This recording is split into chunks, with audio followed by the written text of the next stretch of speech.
ദൈവ തിരുനാമത്തിന് മഹത്വമുണ്ടാകട്ടെ. കർത്താവായ യേശുക്രിസ്തുവിൻ്റെ നിസ്തുലമായ നാമത്തിൽ നിങ്ങൾക്ക് ഓരോരുത്തർക്കും എൻ്റെ എളിയ സ്നേഹവന്ദനം.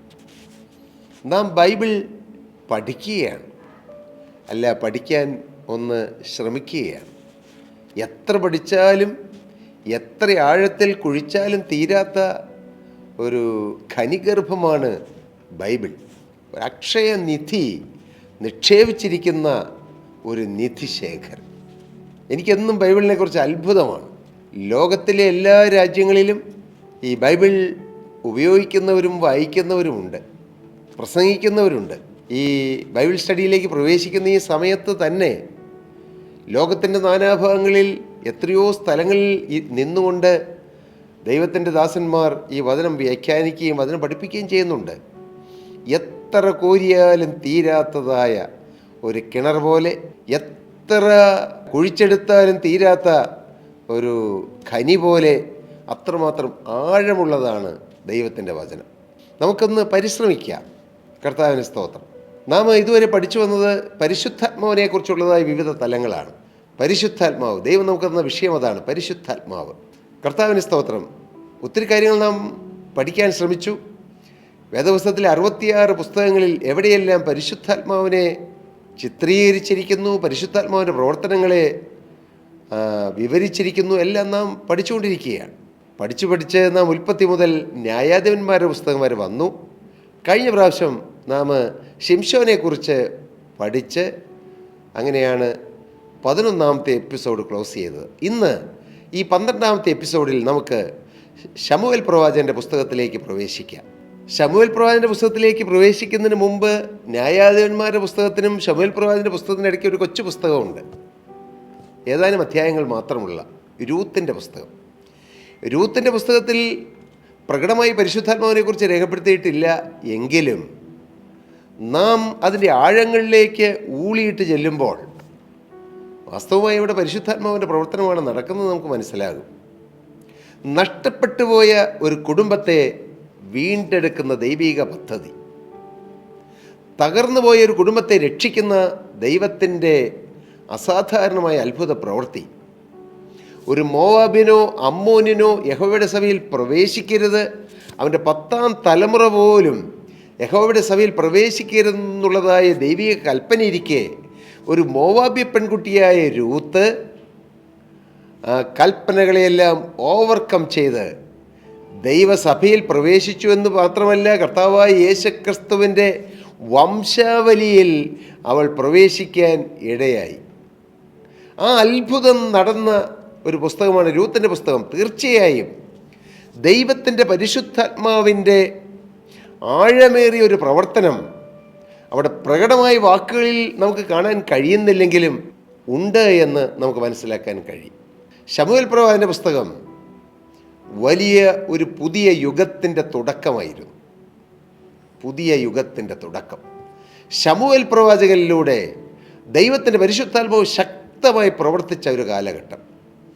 അതെ, എൻ്റെ പ്രിയ സഹോദരീ സഹോദരങ്ങളെ, നിങ്ങളുടെ ദേശത്ത് ഒരു ദൈവദാസനുണ്ടെങ്കിൽ സത്യത്തിലും ആത്മാവിലും ജീവനുള്ള ദൈവത്തെ ആരാധിക്കുകയും ദൈവവചനത്തിൻ്റെ അടിസ്ഥാനത്തിൽ ശുശ്രൂഷ ചെയ്യുകയും വിശുദ്ധിയോടെയും വിശ്വസ്തയോടെയും സത്യസന്ധതയോടെയും കർത്താവിൻ്റെ മഹത്വമുള്ള വേല ചെയ്യുന്ന ഒരു ദൈവദാസൻ നിങ്ങളുടെ ദേശത്തുണ്ടെങ്കിൽ നിങ്ങളുടെ ദേശം അനുഗ്രഹിക്കപ്പെടും. ഒരു കുടുംബത്തിലുണ്ടെങ്കിൽ ആ കുടുംബം അനുഗ്രഹിക്കപ്പെടും, തീർച്ചയാണ്.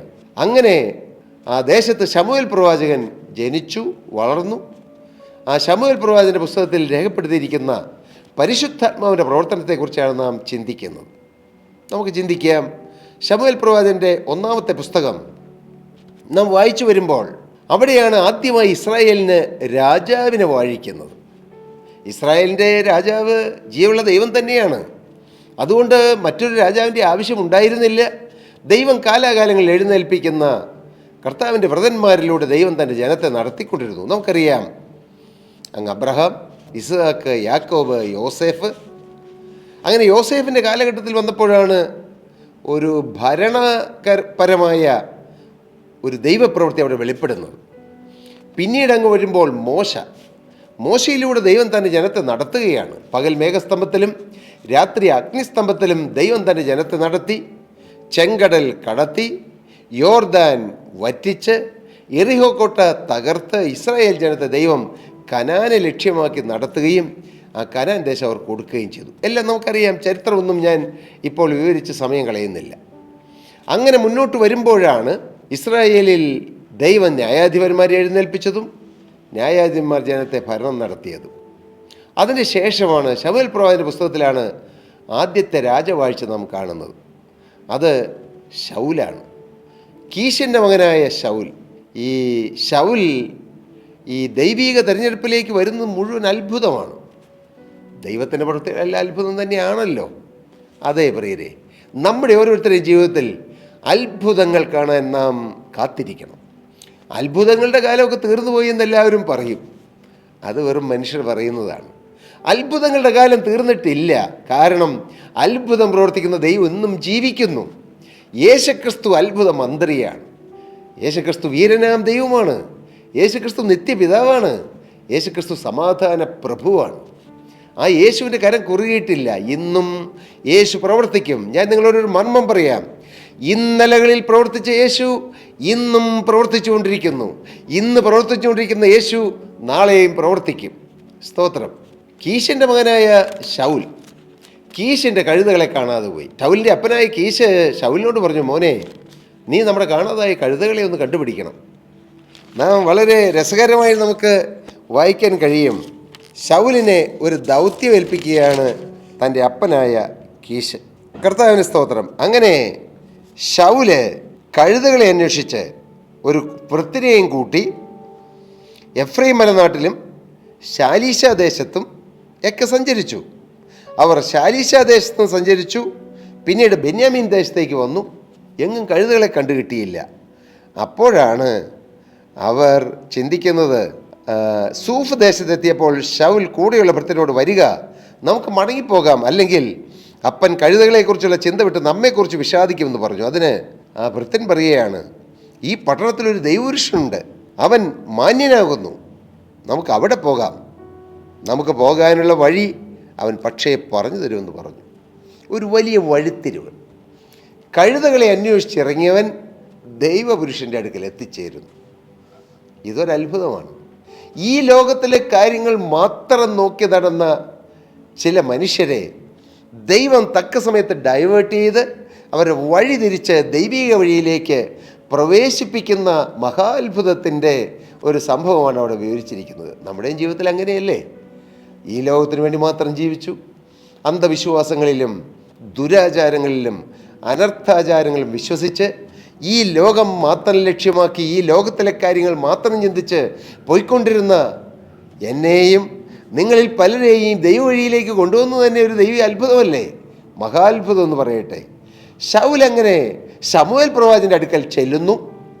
ശമൂവേൽ പ്രവാചകനിലൂടെ ദൈവത്തിൻ്റെ പരിശുദ്ധാത്മാവ് ശൗലിനോട് ഇടപെടുന്നതാണ് 10-ാം അധ്യായം 6-ാമത്തെ വാക്യത്തിൽ നാം കാണുന്നത്.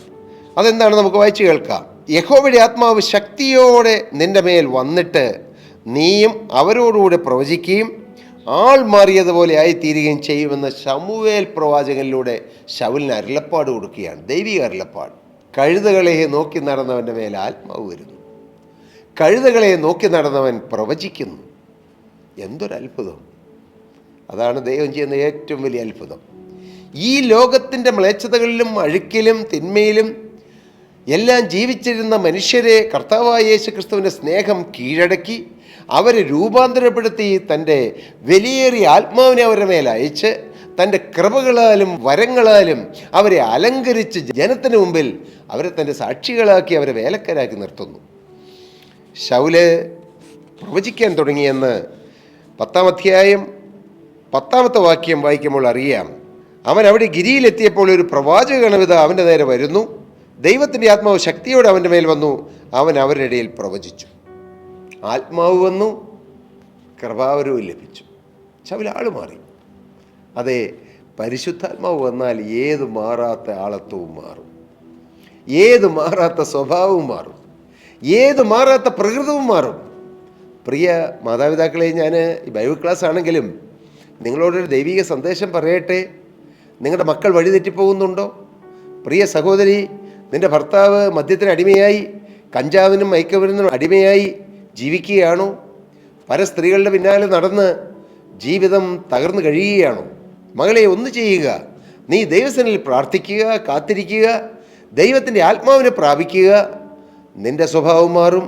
നിൻ്റെ കുടുംബത്തിൽ നിൻ്റെ മക്കളുടെയും ഭർത്താവിൻ്റെയും സ്വഭാവം മാറി നിൻ്റെ കുടുംബം സ്വർഗമായി തീരും. പരിശുദ്ധാത്മാവ് വരുമ്പോൾ ആൾ മാറും, സ്വഭാവം മാറും, പ്രകൃതം മാറും. സ്തോത്രം. മുന്നോട്ട് പോകുമ്പോൾ 11-ാം അധ്യായത്തിലേക്ക് വരുമ്പോൾ ശൗൽ അമ്മോന്യരെ കീഴ്പ്പെടുത്തുകയാണ്. സ്തോത്രം. അമ്മോന്യര് വന്ന് അമ്മോന്യനായ നാഹാശ് പുറപ്പെട്ട് ഇസ്രായേൽ ജനത്തെ ഭീഷണിപ്പെടുത്തുകയാണ്. ശൗൽ ഗിരിയിൽ നിന്ന് തിരികെ വന്നപ്പോൾ, ശമൂവേൽ പ്രവാചകന്റെ അടുക്കൽ നിന്ന് വന്നപ്പോൾ ജനം പറഞ്ഞു, ഇങ്ങനെ അമ്മോന്യര് നമ്മെ ഭീഷണിപ്പെടുത്തുന്നു. നാം കാണുന്നത് ജനം കരയുന്നത് ശൗൽ കേട്ടു. ശൗൽ ചോദിച്ചു, എന്തിനാണ് ജനം കരയുന്നത്? അപ്പോൾ യാബേശ്യരുടെ വർത്തമാനം അവനെ അറിയിച്ചു. ശൗൽ വർത്തമാനം കേട്ടപ്പോൾ ദൈവത്തിൻ്റെ ആത്മാവ് അവൻ്റെ മേൽ ശക്തിയോടെ വന്നു. തൻ്റെ ജനത്തെ, ദൈവജനത്തെ ശത്രുക്കൾ ആക്രമിക്കാൻ പോകുന്നു എന്നുള്ള വർത്തമാനം കേട്ടപ്പോൾ തന്നെ ശൗലിൻ്റെ മേൽ ആത്മാവ് വന്നു. എന്തിന്? യുദ്ധത്തിന്, ശത്രുക്കളെ തോൽപ്പിക്കാൻ ആത്മാവ് വന്നു. എന്നും ജയം പരിശുദ്ധാത്മാവ് തരുന്നതാണ്. നമുക്ക് ഏതെങ്കിലും കാര്യത്തിലൊരു ജയം വേണമോ? അത് പരിശുദ്ധാത്മാവിനെ കഴിയൂ. പരിശുദ്ധാത്മാവില്ലെങ്കിൽ ജയമില്ല പ്രിയരെ. ഒരുപക്ഷെ നമുക്ക് പ്രസംഗിക്കാം, പക്ഷേ ജീവിതത്തിൽ ജയം കാണുകയില്ല. പരിശുദ്ധാത്മാവ് ജീവിതത്തിലുണ്ടെങ്കിൽ മാത്രമേ നമുക്ക് ജയജീവിതം കിട്ടുകയുള്ളൂ. പാപത്തിന്മേൽ, പണത്തിൻ്റെ, ദ്രവ്യാഗ്രഹത്തിൻ്റെ മേൽ, തിന്മയുടെ മേൽ, അഹങ്കാരത്തിൻ്റെ മേൽ, അശുദ്ധിയുടെ മേൽ, ഈ ലോകം മ്ലേച്ഛതകളുടെ മേൽ ജയം വേണമെങ്കിൽ പരിശുദ്ധാത്മാവ് വരണം.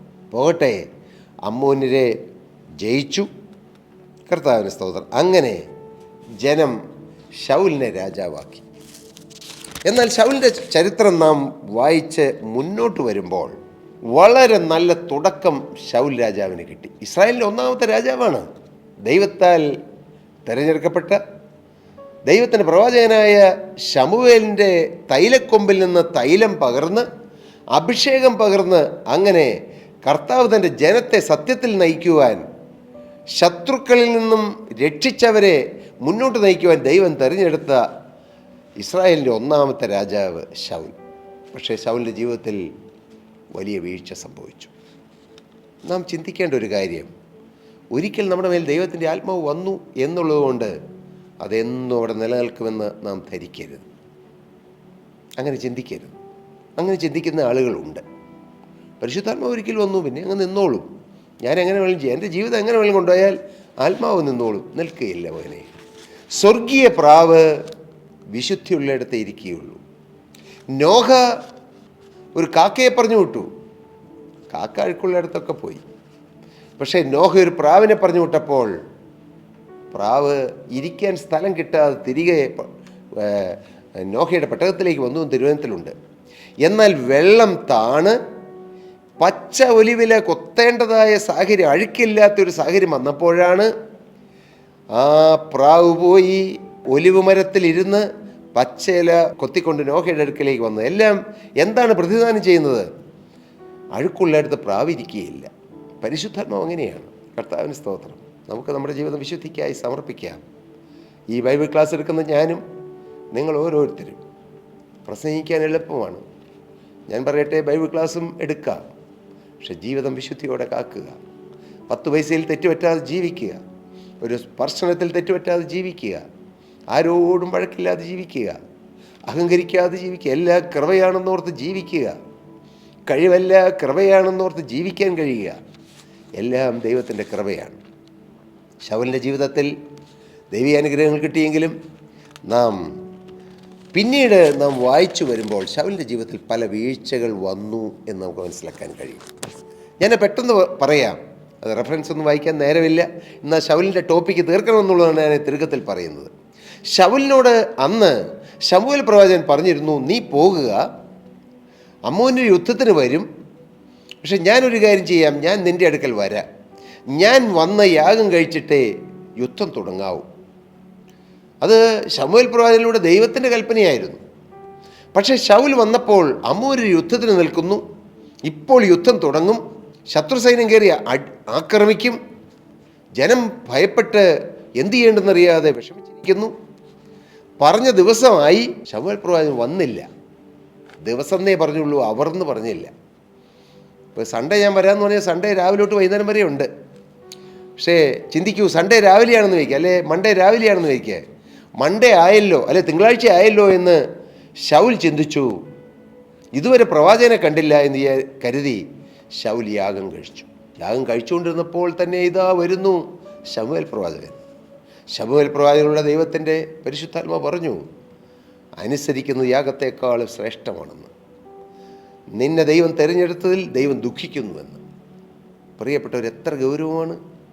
ഒരിക്കൽ ആത്മാവ് നമ്മുടെ മേൽ വന്നു, പക്ഷേ നമുക്ക് തോന്നിയതുപോലെ ജീവിക്കാൻ പാടില്ല.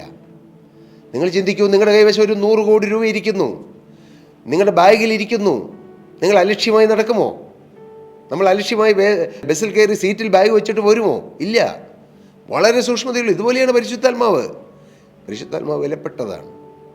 പരിശുദ്ധാത്മാവ് നഷ്ടപ്പെടാൻ നാം ഇടം കൊടുക്കരുത്. പരിശുദ്ധാത്മാവ് ദുഃഖിച്ചു. വീണ്ടും ശമൂവേൽ പ്രവാചകന്റെ പുസ്തകം 15-ാം അധ്യായത്തിലേക്ക് വരുമ്പോൾ അവിടെ നമുക്ക് മറ്റൊരു വീഴ്ച കാണാൻ കഴിയും. 15-ാമത്തെ അധ്യായം വരുമ്പോൾ അവിടെ ശമൂവേൽ പ്രവാചകൻ ശൗലിനോട് പറഞ്ഞു, നീ അമാലേക്യരെ ആക്രമിച്ച് അവരെ ഉന്മൂലമാക്കണം, അവരോട് കനിവ് തോന്നരുത്, പുരുഷന്മാരെയും സ്ത്രീകളെയും കുട്ടികളെയും മുലകുടിക്കുന്നവരെയും കാള, ആട്, ഒട്ടകം, കഴുത എന്നിവരെയും സംഹരിച്ചു കളക എന്ന് പറഞ്ഞു. 15-ാം അധ്യായം 3-ാമത്തെ വാക്യം. ഒരു ദൗത്യം ദൈവം ഏൽപ്പിച്ചു. പക്ഷേ എന്നാൽ ആ അമാലേക്യരെ മുഴുവൻ നശിപ്പിച്ചില്ല ശൗലെന്ന് കാണാൻ കഴിയും. അമാലേക്യരുടെ രാജാവായ ആഗാഗിനെ ജീവനോടെ പിടിച്ചു. ഉരത്തവയും മുഴുത്തവയുമായ മൃഗങ്ങളെ ശൗൽ കൊന്നില്ല. ആരോഗ്യമുള്ള ഭടന്മാരെ ശൗൽ കൊന്നില്ല. തന്മൂലം ശൗലിൽ നിന്നും പരിശുദ്ധാത്മാവ് മാറിപ്പോയി. അതാണ് നാം ശമൂവേൽ പ്രവാചകന്റെ 1-ാമത്തെ പുസ്തകം 16-ാം അധ്യായം 14-ാമത്തെ വാക്യം വായിക്കുന്നത്. The spirit of the Lord departed from Saul. ശൗലിൽ നിന്നും പരിശുദ്ധാത്മാവ് പോയി. എന്തുകൊണ്ട്? അനുസരണക്കേട്, ദൈവത്തോടുള്ള വിശ്വസ്തയില്ലായ്മ, എല്ലാം പാപമാണ്. പാപം മൂലം പരിശുദ്ധാത്മാവ് പോയി. അങ്ങനെ ശൗലിൻ്റെ ജീവിതം ഒരു ട്രാജഡിയാണെന്നേ നമുക്ക് പറയാൻ പറ്റൂ.